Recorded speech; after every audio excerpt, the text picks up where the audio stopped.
Sandy Stauder-Voisard, bonjour. Bonjour. Bienvenue. Alors, Merci. comme chaque semaine avec la Fondation O2, on parle de défis, on parle de prendre l'air. Prendre l'air, pour vous, qu'est-ce que ça signifie? Prendre l'air, ça signifie pour moi déjà prendre du temps pour moi.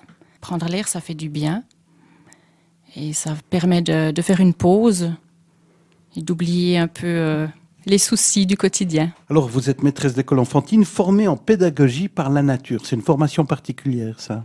Oui, alors c'est une formation qu'on peut faire comme ça après coup, après les études d'enseignement ou autre. En fait, la pédagogie par la nature, ce qu'elle veut, c'est emmener les enfants en nature pour qu'ils vivent des expériences directes avec cette nature et ainsi apprendre par la nature. Ça veut dire que dans la nature, il y a pas mal d'outils. Ça va permettre de créer un imaginaire, de créer un univers, mais en plus dans une forêt, dans un lieu de nature qui est relativement calme.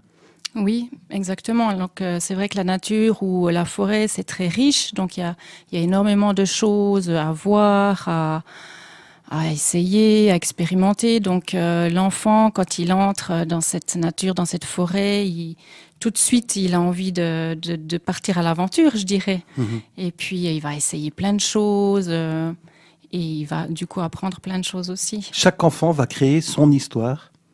Oui, au départ, chaque enfant va créer son histoire au départ. Après, une fois que les enfants commencent à se connaître et à tisser des liens entre eux, ils vont créer des histoires entre eux. Mais c'est vrai qu'au départ, l'enfant, il va créer son histoire à lui dans la forêt. Le thème de la semaine, c'est être actif en extérieur renforce les capacités cognitives et créatives. Et vous avez créé Promenons-nous dans les bois, justement, où vous proposez des ateliers avec les enfants. Vous partez dans la nature. Le but, c'est de permettre aux enfants de renforcer leur constitution, leur système immunitaire et d'optimiser leurs aptitudes psychomotrices. C'est quand même, là aussi, un défi assez important. Oui, tout à fait. Mais en même temps, ça se fait tellement simplement et naturellement quand l'enfant est en forêt, en nature. Eh bien voilà, juste le fait de marcher sur un sol qui n'est pas plat, où il faut passer par-dessus des branches, ça se fait vraiment naturellement. Donc il exerce sa motricité vraiment de façon simple et naturelle.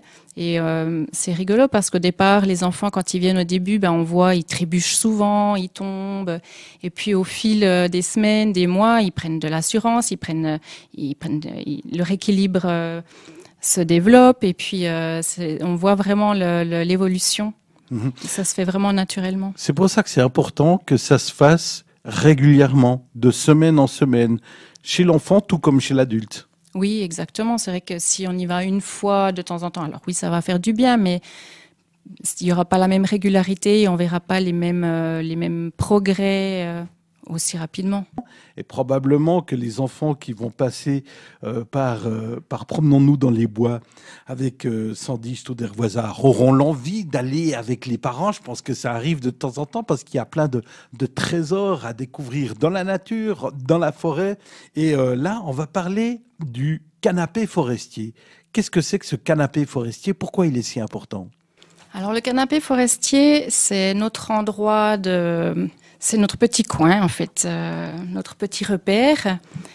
C'est comme un grand cercle fait en branchage où on peut s'asseoir. On a un dossier derrière nous, donc ça nous fait un abri. On est abrité du vent. Et puis c'est un endroit très chaleureux où on se retrouve tous ensemble. Et puis au centre, il y a un foyer pour faire du feu. Donc c'est vraiment le point de départ, je dirais, de nos activités. C'est là où on se retrouve, on se dit bonjour et on explique ce qui va se passer pendant la journée. Donc le canapé forestier, c'est l'endroit où on se retrouve tous. Et puis les enfants, quand on se dit bonjour, ils ont toujours plein de choses à se raconter. Donc c'est souvent à ce moment-là qu'ils racontent qu'est-ce qu'ils ont fait pendant le week-end, qu'est-ce qui leur est arrivé, qu'est-ce qu'ils ont vu. Donc ils ont tout le temps envie de raconter plein de choses. Et c'est vrai que cet endroit favorise aussi cet échange parce que c'est vraiment un endroit très chaleureux. Et puis les enfants ont beaucoup de plaisir à échanger et à se raconter ce qu'ils vivent. Tout à l'heure, avec ce Canapé forestier, on disait que c'était le point d'attache. C'est aussi le dernier lieu où on se rencontre avec les enfants avant de terminer la journée. Oui, c'est l'endroit où, avant de se dire au revoir, on s'y retrouve, on raconte une histoire. C'est un moment qu'ils aiment beaucoup, un moment calme avant de rentrer. Et puis, ils aiment aussi échanger par rapport à ce qu'ils ont vécu pendant la matinée ou l'après-midi en forêt. Et puis voilà, oui, c'est vraiment le petit moment tranquille, zen, avant de rentrer. Merci Sandy Stauder-Voisard. On rappelle que vous êtes maîtresse d'école enfantine formée en pédagogie par la nature. Vous proposez des ateliers Promenons-nous dans les bois. On mettra votre site internet en lien sur la page de l'émission. Là, on peut inscrire des groupes d'enfants pour pouvoir découvrir la nature avec vous. Et puis, puisque la Fondation O2 propose chaque semaine un défi, celui de cette semaine est assez simple. Il suffit de compléter cette phrase: la plus belle musique de la nature, c'est ... Alors pour vous, la plus belle musique de la nature, qu'est-ce que c'est? Il y en a beaucoup. Alors je dirais que ma préférée, la plus belle musique de la nature pour moi, c'est d'entendre le vent, le bruissement des feuilles dans le vent. Alors ça donne peut-être des idées aussi pour vous qui écoutez l'émission et qui allez peut-être participer à ce concours avec la Fondation O2. Il suffit pour vous de compléter cette phrase: la plus belle musique de la nature, c'est ... Merci Sandy Stauder-Voisard d'être venue et très bonne journée. Merci en à forêt vous aussi. peut-être. Volontiers. Au revoir.